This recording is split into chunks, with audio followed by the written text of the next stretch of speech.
Another AAA CEO just stepped down after gutting a beloved studio. Pete Parsons spent years turning Bungie from the makers of Halo and Destiny into a layoff factory, cutting hundreds of jobs while spending millions on vintage cars. Now he's walking away with millions from his Sony payout in the bank while everyone else suffers. This isn't failure, this is the business model. Destroy the innovation, cut the costs, pocket the profits, reduce a franchise to ashes, and then just disappear.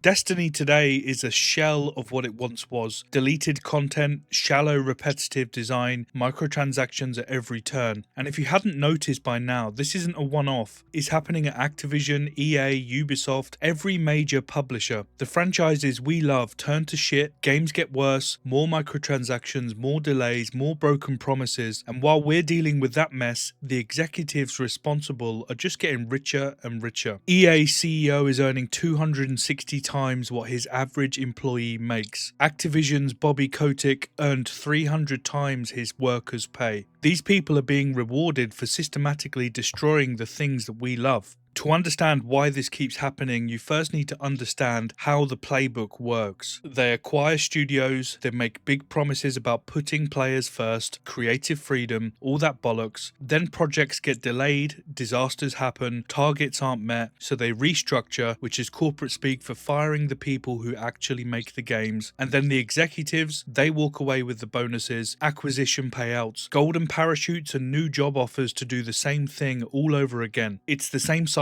every time, and the receipts are sky high. Bungie's destruction is one for the history books though. Sony paid $3.6 billion for the studio and promised independence. And what does the CEO do? Immediately tries to become a multimedia empire. Destiny 2 expansions, Marathon, a new IP called Matter, all running simultaneously. Goes from a highly focused studio to the definition of overreach. And surprising nobody, Destiny 2 starts falling apart, content gets deleted and recycled, expansions flop, player counts drop, Marathon doesn't know what the hell it is, plagiarizing artists' work, but instead of fixing anything, he just starts cutting the people who actually make the games. Hundreds of developers gone in less than a year. And while he's destroying these careers and these lives, he's spending millions on vintage cars. $200,000 on a Porsche here, $90,000 on a Corvette there. Spending more than most of his fired employees will see in years. Blown on toys while the studio burns. The people suffer and the games just get worse. And now he's resigned and passed the reins over to Justin Truman, the same dude who told developers never to over-deliver. This guy is walking away with likely tens of millions in the bank from failing repeatedly at his job, leaving Bungie in tatters. Great job, Pete. Here's a bonus, mate. If this were any other industry, you'd fire the manager, but the gaming industry prefers firing the team, promoting the manager, and giving them a fat payout. If any of this sounds familiar, it's because it's happening everywhere. Different studios and publishers with the exact same playbook. The most blatant example though has to be Bobby. February 2019, Activision announces record revenue of $7.5 billion. The best year in the company's history. In the same earnings call on the same day, 800 employees fired. And Bobby Kotick's justification, despite record profits, were that the company didn't realize its full potential. Meaning the record profits weren't big enough to keep 800 people employed. This comes from a man earning over 300 times what his average employee made each year. And when Microsoft bought the whole mess for $69 billion, Bobby Boy walked away with $390 million. The man who fired thousands over the years during record profits got nearly $500 million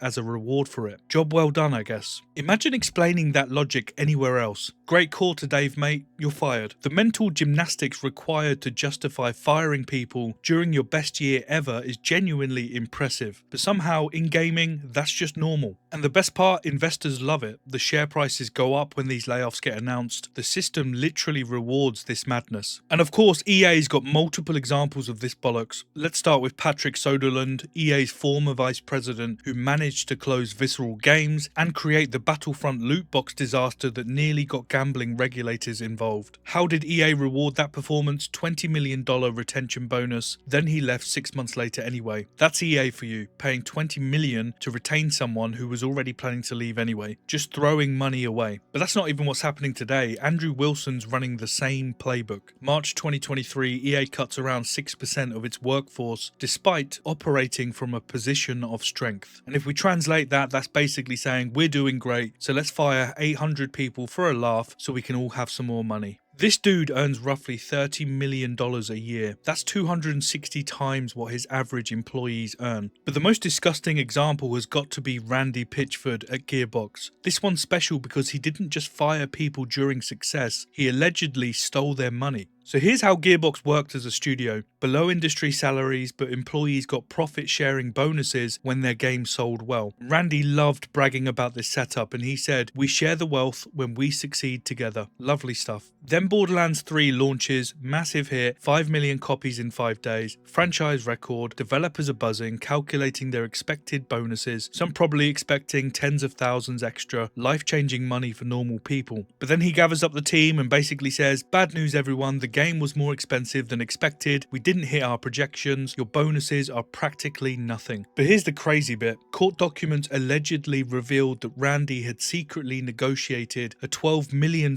executive bonus from 2K. So while he was telling his staff there wasn't enough money for their bonuses, he'd already pocketed $12 million of it. So it turns out that we share the wealth just means that I share the wealth with myself. He then sold the company to Embracer for $1 billion and pocketed tens of millions more.